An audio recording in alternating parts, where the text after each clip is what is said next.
Yeah, so to me, technology mindfulness means using technology in a way that serves you well or makes your life easier, and not using it in a way that's harmful to you or makes you feel enslaved to it.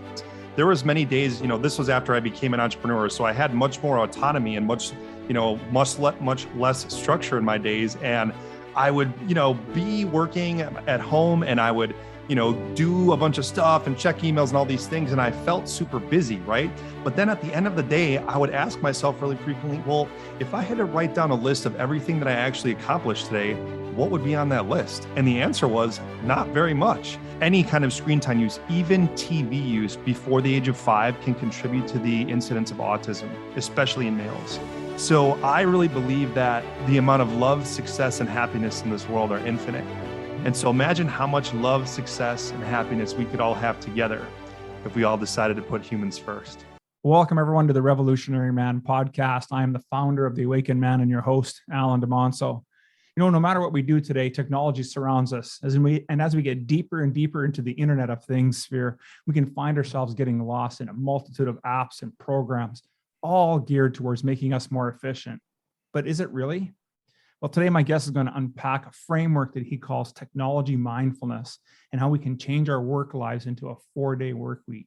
And before we get into all that, I just want to remind you to hit like, subscribe, and share on your favorite platform so you can stay updated on the latest content while helping me grow the Awakened Man message. And for that, I just want to say I'm truly grateful. Let's get on with today's episode.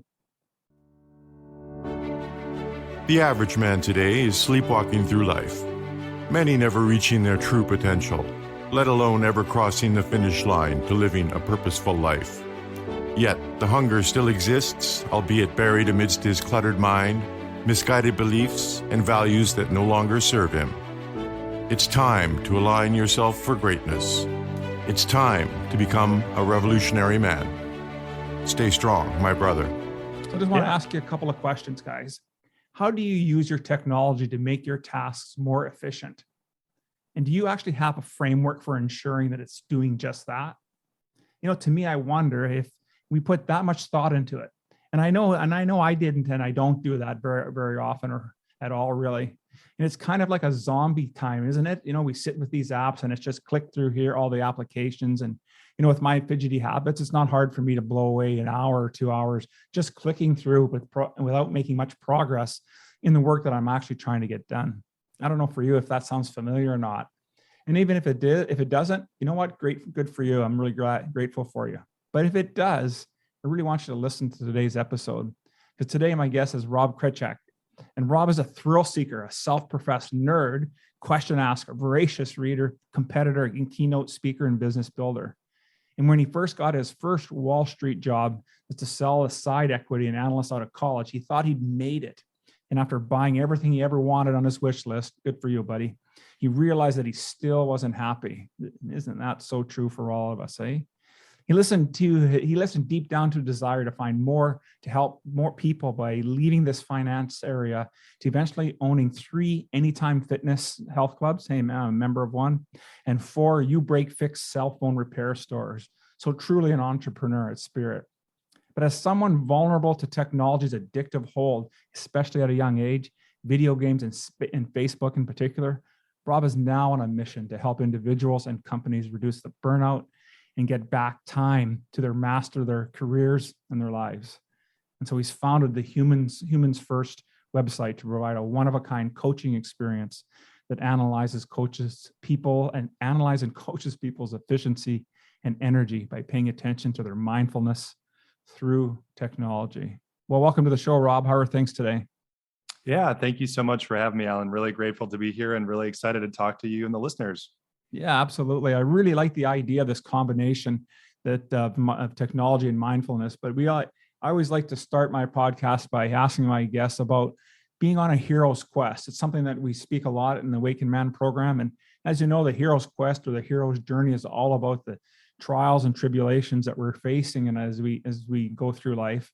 And so tell us a little bit about some of those and how they shaped you and what you did to overcome them, and how that's paved the way to who you are today. Yeah, certainly happy to share that with you. And I really think that this part of my history and my journey is a huge factor in where I am today and why I want to help people with technology mindfulness in the 4-day work week. So when I was a kid, and I had no conception that this was happening, but when I was a kid, I actually think that I was pretty anxious, and that led me to see the world a lot differently than I do today. But I also was bullied a lot on the school bus because my school bus driver was elderly, and he was at the end of his career, and he literally gave no cares about what was happening on the bus. So kids would take my jacket and smear it on the ground in winter when it was all muddy. And one kid lit my hair on fire, and kids would regularly, get in fights on the bus and bully people. And so, but my dad, he was a high school vice principal. And so, as a principal, you kind of tell your kid, hey, you don't fight back. You just, you kind of try to avoid those situations. But And I totally understand why he did that, but that kind of led me to feel helpless in some situations, which was really tough for me. Mm-hmm. But then another thing that happened during my my childhood, which made life very difficult, was when I entered high school, I developed extremely bad and crippling acne. And it was a really tough time for me because it led to me having low self-esteem, low self-worth. It was very difficult for me to connect with people, and I didn't even want to look people in the eye. And one year for my yearbook picture, I purposefully didn't go to my picture and get it taken because I didn't want people to remember my face that way. And so one of the other unfortunate side effects of me having this acne was that I actually became addicted to video games because the family computer was in my bedroom. But this was in the mid 90s, well before most people even had a cell phone or an internet connected computer. And so I saw very early, compared to most people in their lifetime, especially at that point in time, how technology could have a negative impact on my life. And so that's why this is a very personal issue for me. And I really want to help people with this because there's other points in my life where I was also addicted to Facebook and addicted to email. And so I've been addicted to a lot of different stuff from technology. And I want to help humanity avoid those things that I went through. Yeah, absolutely. What a great story there. And it's so true for a lot of us, right? That, our childhood wasn't necessarily the greatest growing up. And so the different scenarios that we get put in really ends up by shaping who we are. And at the time that you started to recognize that this technology was there, it was an opportunity for you to, really get away from that pain that you were going through, but you were able to recognize that how much damage it could do. So tell us, what does technology mindfulness mean? And then how do we practice that? Yeah. So to me, technology mindfulness means using technology in a way that serves you well or makes your life easier, and not using it in a way that's harmful to you or makes you feel enslaved to it. And so there's so many things. I mean, we could literally talk for many hours about the ways that people could employ technology mindfulness. But the first thing to me is to be aware of how much a role technology plays in our life. Because if you have awareness, then you can start to notice those things, and that allows you to change your behavior. And so I can give you a statistic, and I love analyzing things. I love data and statistics. So I'll probably have a lot for you guys today. But the entire reason why I named my company Humans First is because in America, and this, by the way, statistic is from before COVID, so you can't say that COVID influenced this.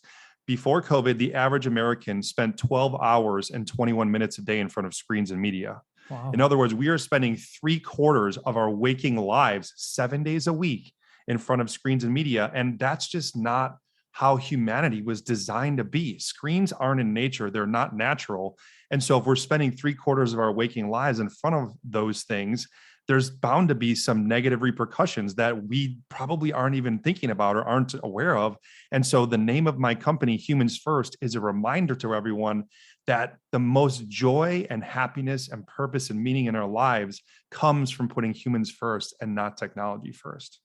Well, man, I just love that. And so that's such an incredible stat there, 12 hours before. And when you think, excuse me, when I stop to think about that, that's probably right bang on for me, right? Like, and all of us think about our lives now, everything, if it's not a spreadsheet or a Word document or something, we're sitting in front of a screen, and then we get done that. And what are we doing? We're sitting down and looking at our phones, or we're going to watch the TV, whatever we've got. It's just a screen, constantly and bombarding us. And then we make these apps are all built to really be addictive for us. And it's kind of funny, but this month with the Band of Brothers, my men's work, is that our book of the month is Indistractable. Yes, by Nir right? Eyal. Yeah, Nir Eyal. Of course, he wrote Oh. Hooked, right? So he's writing now the second half of, hey, he realized that all these companies took what he had to say with Hooked and developed all this technology. Now he's trying to help people, pull away from that. And so I thought this was so perfect for us to have this conversation today about that separation and how we use that technology to become more focused. Mm-hmm. Yeah. And I can share another little piece of information about myself that I think will resonate with listeners. So the reason that I feel like I had a personal need for technology mindfulness was there was many days, this was after I became an entrepreneur. So I had much more autonomy and much less structure in my days. And I would, be working at home, and I would, do a bunch of stuff and check emails and all these things. And I felt super busy, right? But then at the end of the day, I would ask myself really frequently, well, if I had to write down a list of everything that I actually accomplished today, what would be on that list? And the answer was not very much. And I was sitting here going, what the heck is happening? Like, I've read all the books, like I read the book 4-Hour Workweek by Tim Ferriss, all these productivity books. And I thought I was so productive, but then I was really objective with myself. And I'm like, I'm actually not that productive. And so, and one of the main contributors to that for me personally is that I have ADHD, right? And so I'm much more easily distracted than the average person. And so over the last 4 years, I read over 100 books and dissected over 2,000 articles and studies and ran many, many hundreds of experiments on myself to understand the ways that I could use technology in a positive way to kind of give me some digital bumpers so that it would actually help me focus and help me do my job and grow my businesses. And that is the result of what I'm sharing with you guys today. That's outstanding. Outstanding. No kidding, right? And just because of that learning, right, you were able to come up with a framework that I would really like for us to spend time with. So tell me what is so concerning about how we use technology today? Is it because people bought everything that was in the book Hooked? But what is it that's really so concerning about the use of it today? Yeah. So, and again, this conclusion took me like 3.5 years to come to, right? So, yeah. This is after just putting together so many different pieces of so many books. And here's the kind of the way that I would describe what's happening to the average person, right? So many times when we interact with technology, whether it's checking our email, checking Slack, getting a notification on our phone, here's what happens psychologically and physiologically. Let's say, for instance, we check our email, and what happens is this activates our sympathetic nervous system. This is our fight or flight system that keeps us alive. And generally that is helpful, and it does help us survive in a scenario where there is truly a threat, as if, for instance, if there was a saber-toothed tiger attacking our family, 50,000 years ago, this sympathetic nervous system gets activated because we either need to fight the saber-toothed tiger or run away to stay alive. Right. But when that system is constantly activated, that is really, really detrimental to our mental health and our physical health, because what happens is adrenaline and cortisol are released during that process. And if there's too much adrenaline and cortisol built up, it actually degrades our ability to not only sleep, but also function and think well and make good decisions and all kinds of things. And so when you activate the sympathetic nervous system, our body needs a minimum of 30 minutes to downregulate and recover and activate the parasympathetic nervous system.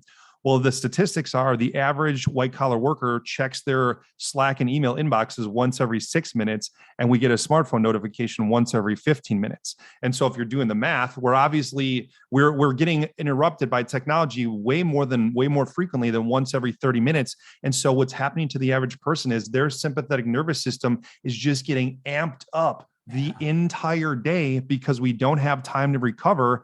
And that, I truly believe, is the root cause of not all, but a lot of the stress and anxiety that people are feeling today in the entire world, in the entire internet connected world. Yeah, that is so true. I just love how you were able to tie that together, because it makes so much sense that if the sympathetic nervous system is on go, all day long, 8-10 hours a day or more. Or more, right? Or more. I'm not one of those that takes my phone with me to into the bedroom. but I do have my Nice. e-reader. And so, it's Mhm. part of that, the evening routine. It's not all I think about it, but if we're always in go mode, we never Mhm. get a chance to settle down. And so what would be then, you recognize this now. So what was your big aha moment then that allowed you to make a change and shift in how you were doing things and how you were approaching stuff?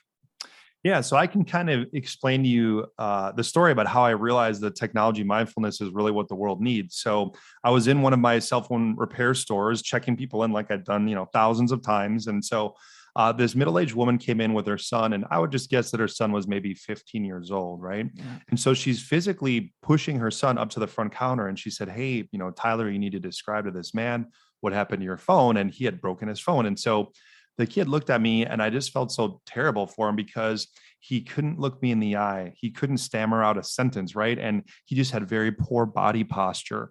And, he really struggled to communicate with me. And, I thought maybe he had a learning disability or something, but I did my very best to help him. And we fixed his phone, and everything else went fine. And, they left the store. So I started though paying attention, and a couple weeks later, a version of this scenario happened again with a different woman and her daughter. And so they came in, the daughter couldn't really communicate with me, even though she was probably a middle-aged teenager. And then I had my aha moment. I thought to myself, well, these kids are coming in here and they're probably heavy users of technology because they need to get their device fixed right away when it breaks. And maybe it's because of how much they use technology that this is why they can't hold a conversation. This is why they're not self-confident. The technology use is the cause of why they're like that. And so I started seeing that more and more. This same scenario just kept repeating itself over and over and over. And I read this book called iGen by Gene Twenge, and it absolutely showed me that there's an entire generation of kids that is their whole life, everything is being dramatically changed by technology. And of course, that's just part of the equation. Adults' lives are being changed too, but for kids, it's even more extreme because they're even more sucked into and addicted to their technology. Wow, that's incredible. And it's so true because I can remember, my kids are in their or just getting into their 30s now. And when they were little, they didn't have the kind of technology obviously we have today. Right. But boy, in trying to take care of them, when dad had to look after him, it was okay, put on the favorite Disney movie and, give me a half hour, 40 minutes of peace and quiet. But today it's just totally pervasive. They're sitting, I see kids as, toddlers with a phone, an old phone in their hands. And it makes me wonder the path that we're leading this next generation, future generations with this type of technology. Well, and another thing that people don't realize, and this is actually slightly harder to prove, but I truly believe it is happening. There is now some evidence that especially any kind of screen time use, even TV use before the age of 5 can contribute to the incidence of autism, especially in males. And the thought process is that when you're born, you have 3 times the amount of brain connections that you do when you're older. And those brain connections get pruned away to save energy as you get older, right? Well, when you look at a screen, it's very similar to the things in nature that we pay most attention to, which are things that are bright, things that are moving, and things that are loud. All 3 of those things describe what a screen is. And so there's this very captivating stimulus when we look at a screen when we're very young, and that tells your brain, oh, that's important. You should pay attention to that. And so your brain kind of gets wired to pay more attention to screens and then pay less attention to other things like facial expressions. And that's what potentially causes or contributes to autism, because kids with autism cannot read facial expressions that well. And it's probably because their brain is more attuned to things like screens. Totally true. That makes a lot of sense because yes, they're not able to, their brains haven't been able to recognize facial expressions and to be able to discern between what this means and what that means, because everything is animated on the screen or it's in a totally out of context, right? Exactly. So like for instance, when a kid is watching a TV, let's even just say a TV screen, yeah, when the actor makes a facial expression, the kid doesn't know that that person on the TV screen isn't in conversation with them. And so it actually confuses their ability to discern facial expressions because they don't have the context of what's going on. They just see that it's a thing that looks like a person, and that person isn't reacting to me like a real human would in front of them. And it's very confusing, even though it doesn't seem like it would be. Yeah. Well, it makes total sense, especially at that age. So now I know we're focusing a bit on the downfall of it, but I wanted to just shift a little bit and talk about what would be the easiest thing for people to do that they could do differently with the technology, because there's no way around it. We're going to deal with technology. We're doing that in this very moment. Mm-hmm. But what's the easiest thing they could do differently that would allow them to be more productive at home and at work? Yeah, I mean, easiest, I guess, is different for different people, because here's something that you could do in literally 30 seconds, and it will completely change your life and save you an average of 2 hours and 14 minutes a day. But a lot of people don't want to do it. And so it is delete social media completely from your phone. Now, instead of using it from your phone, you could still use it, let's say, from a laptop or a desktop computer. You don't have to get rid of your accounts. It just makes it less convenient for you to use social media. And when you use it on your computer or laptop, then you have to be more deliberate and intentional about your use. And it will obviously dramatically cut down the amount of time you spend on it. But I've had hour-long conversations with people about that, and they won't do it. And I've also had 60-second conversations with people, and they do it. So it sort of, depends on the person. But I guess one other thing that I just want to bring some general awareness to people about, which I think is so important. If you are doing anything, we'll say, quote, productive or work-related on your phone, let's say you do that 2 hours a day. Well, because your screen is way smaller on your phone and it takes you way longer to type with your fingers than it does on a keyboard, the average person is about twice as productive on a computer as they are on a phone. And so if you think about it, then anything that you can do on your phone, but you could do it on a computer, it really, really, really is to your benefit to do that thing on the computer, because it literally takes you half the time. And so what you have to realize is when you're using your phone for work-related stuff, you are trading convenience for productivity. It is way more convenient, there's no question, but it is way less productive. And so you have to ask yourself, do I want that productivity, or do I want the convenience? But you can't get both on a phone. It doesn't work like that. That makes so much sense. And you're absolutely right. I was just thinking my own experience that, one of the things is I'm learning to use Instagram and the stories part of it. And it's just a pain in the rear end to try to figure this thing out on the phone. And I keep saying, man, I got to figure out how to get this thing on my laptop or my desktop, because I know I'm way more productive. I can bang that out a lot quicker. And because I haven't figured that out, it's not something that I've dived into too much, because I'm just not interested in diving that deep into another piece of technology. I wanted to shift a little bit though and get into and start to talk a little bit about this 4-day work week concept that you've come up with. And so how is it possible for companies then, because I know you deal with businesses, so let's start with companies. How is it possible for a company to transition their business into a 4-day work week? Yeah, absolutely. And this does take a little bit of out of the box thinking, right? Like obviously you have to do different things in order to make this work, but it is so possible.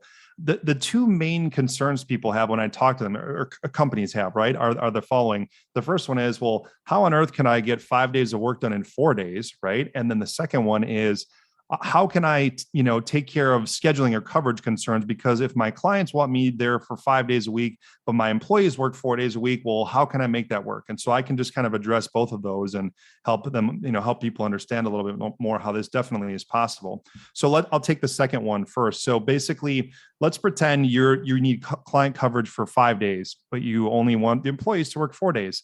Well, here's what you could do. Let's say you have a team of 10 people. You would divide them into two groups. Group 1 works Monday through Thursday. Group 2 works Tuesday through Friday. And so that way you do get adequate coverage, and, everyone still works 4 days per week, or, some variation of that, right? So that is relatively straightforward for most companies and not a big deal.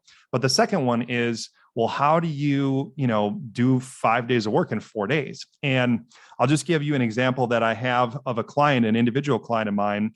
Her name is Heidi, and I'm really excited for her. She's running for governor of Colorado. So she's super busy, right? Like busy politician, a million things going on with her campaign. And so she came to me and she's like, I'm just so burned out. I can't, I don't have enough hours in a day. So I gave her this initial client survey that I give all my clients.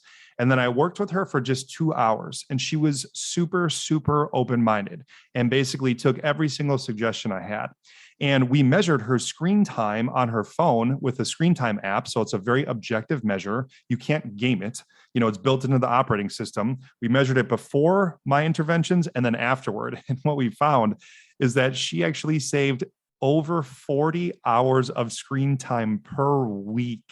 Wow. By doing all these different things, a whole work week's worth of time every week. Now, obviously, that's not possible for every single person, but if I can help someone save a work week worth of time every week, I'm very confident that I can save the average person a day per week. And it's really just the summation of all these small things that you're probably doing many, many times a day, like checking your email unnecessarily, that add up to an immense amount of time in a week. And you just don't even realize it. It's not even on our radar that this is happening, but it really is happening for almost every person who works a white collar job. 100%. And that's exactly what I was saying, alluding to in my intro monologue, talking about how easy it is for me. I've got a couple of screens going, everybody, excuse me, I have a couple of screens going, I'm working on different files. And next thing you know, I'm just finding myself, I'm just clicking through them back and forth, and I'm really not accomplishing a lot. Yeah. As opposed to really diving into the business. And really what you're saying, and I'm so glad that you were able to take that from a company to an individual, because that's where I was wondering as well. How do you help the solopreneur or the entrepreneur or the individual who's going into work? Because really what you're suggesting is trying to find 20% of their time, reclaim 20% of their time, because that's really from 5 days to 4 days. You're looking to find that, and just it sounds like even that's as simple as using the device app that says how much time you spent on it. Is a big change, right? Oh, totally. And I like using the screen time app on the phone just because it's a very objective measure, right? I'm not measuring it. The phone is measuring it. But here's the thing. Another statistic for the listeners is the average white collar worker sends and receives 126 emails per day. Well, if you take just 2 minutes per email on average to process it, that means that just email alone is literally half of your day, almost exactly 4 hours. And then if you add, let's say 2 hours of meetings on there, that's 3/4 of your day. And which means that you only have 2 hours to do your actual job, like to do the thing, like the activities related to projects and the other task specific stuff for your job. And so that's totally insane for most people. Like you can't do your job in 2 hours. And so if you think about it this way, if I can even just help you not eliminate email, but let's say cut your email in half, that right there is over 1 day of work per week, every single week. Absolutely. Absolutely. I was just thinking of a colleague of mine. He worked for a large organization. And one of the things that they recognized in their organization was that the use of email was getting so bad and such time waster that they actually sent out a directive to stop responding with thank you emails. Oh, nice. Right? Yeah. Because everyone, hey, great. I know everyone's trying to be polite. We're really polite here. I'm in Canada, so we're all always really polite. But everyone understands it, or that's implied that it's a thank you that you did something. But what it did was that it would force people to read another email, and it wouldn't be one thank you. It would be, most people are sending a global. So depending on how large that distribution list is, it could be 50 thank yous. Well, they save so much time, from just that simple process of, okay, we don't need to send a thank you email for doing our jobs, basically. Absolutely. And it's interesting you say that, Alan, because one of the things that I see with the vast majority of companies that I work with is the following. Almost no company has established written guidelines or boundaries for communication. And so the huge problem with that is if there's no official document that's sent out in writing, then what employees are forced to do is guess where and when and how much to communicate. And if they're just guessing, obviously people are guessing different things, right? So everyone has a different expectation. And so what does that do? This creates an insane amount of totally unnecessary stress for people because everyone in the company is, wondering, oh, do I reply to the boss's email at 8 p.m.? Is that expected? Is it not? If I do that, does that show them that I'm working at 8 p.m.? Is that a good thing? Is that that a bad thing? I mean, there's just so much more uncertainty, which creates stress. And then again, activates your sympathetic nervous system and doesn't allow you to do your job. And so what I've found is that if you clearly communicate standards of communication and guidelines, then, everyone at the company agrees to it, then people don't have to check their email once every 6 minutes. They can check it maybe a couple times a day and still be well within the guidelines. And then they can block off time in their calendar to not be distracted and do high quality work. 100%. I completely, completely agree with that. And that is a pervasive issue with many companies, is that there isn't really any framework for how to use email or technology in terms of when are we on, and when are we off. Like there are certain positions that are going to be on call. That's a given, but not necessarily everybody. I also wanted to move away now. We've talked a little bit about individuals, and we've talked a little bit about companies, but now we're really to talk about how this technology is impacting relationships and all kinds of relationships, and what your information is finding today about that. Yeah, and this to me is, this is really this is like the main reason that I created Humans First. Is what I'm seeing happening is we are spending so much time with technology and so little time with other people that I legitimately think it is eroding the fabric of society across the world, seriously. And I don't mean to say, and by the way, I should have said this in the beginning. I'm not anti-technology. I'm a nerd. I built my first computer in middle school. So I love technology, but kind of what I say is I'm not anti-technology. I'm pro-humanity. Yeah. And a couple statistics for you. And I almost didn't believe that these were true. I really looked carefully into the source. But a couple of statistics are, in 2020, the most searched for fear on Google was a fear of other people. And the thing that we should want to do the most is be with other people is now the thing that we fear the most. And then another statistic, which was even to me sadder, is that the average American has not made a friend in the last 5 years.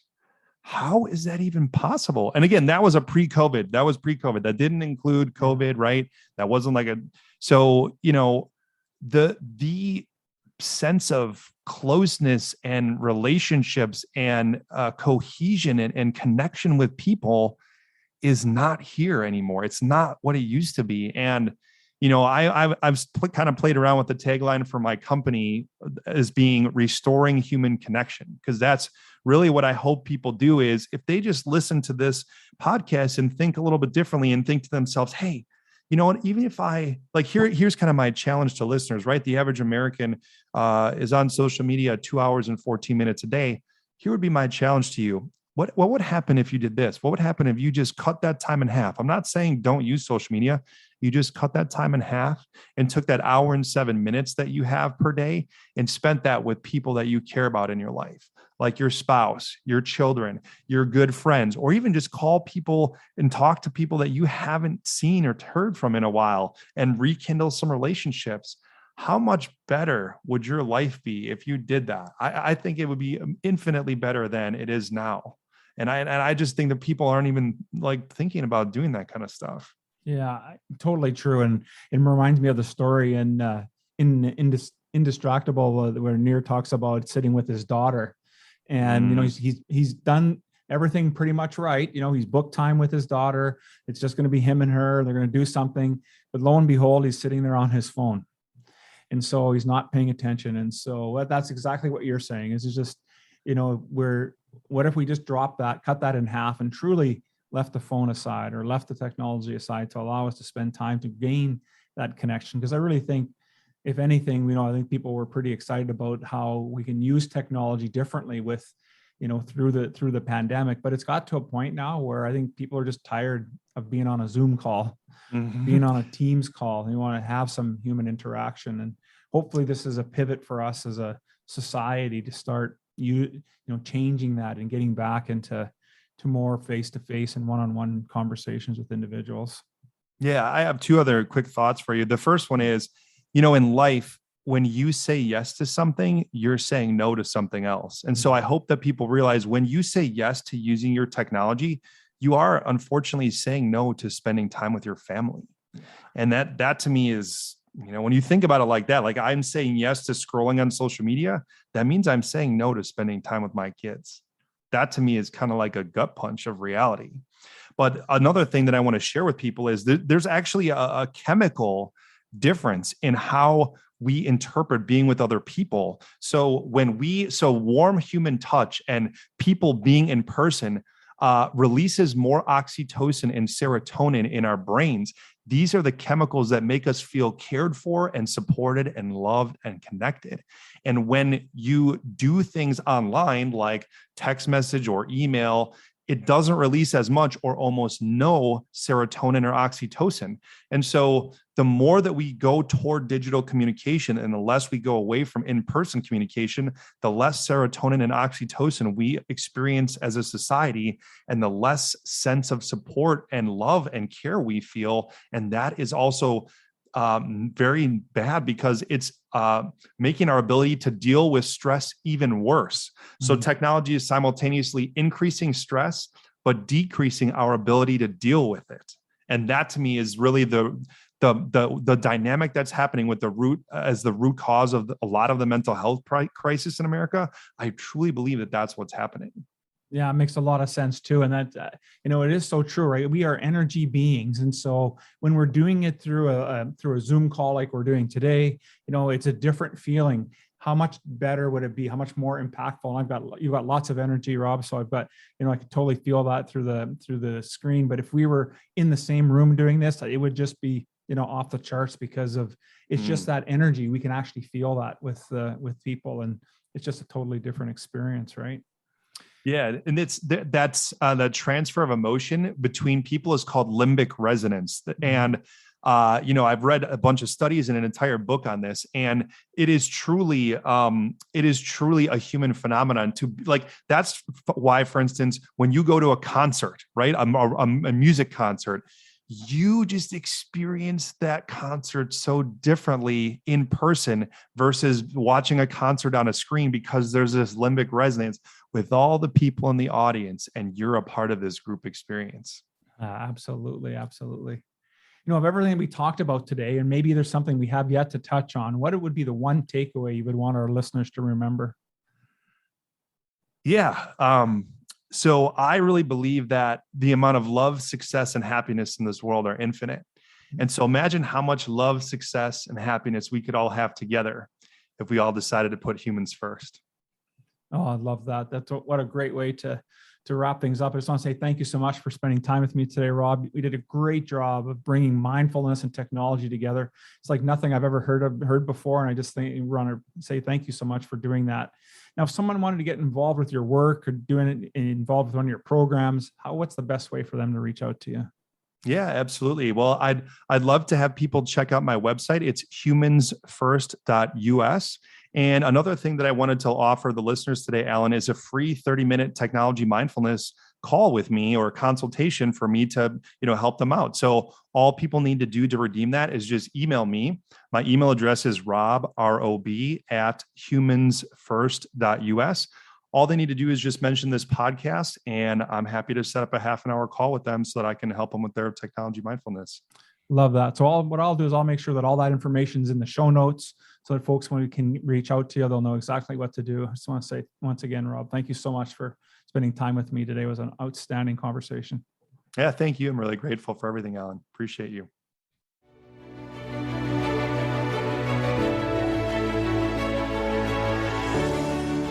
Thank you for listening to the Revolutionary Man podcast. Are you ready to own your destiny? To become more the man you are destined to be? Join the brotherhood that is The Awakened Man at theawakenedman.net and start forging a new destiny today.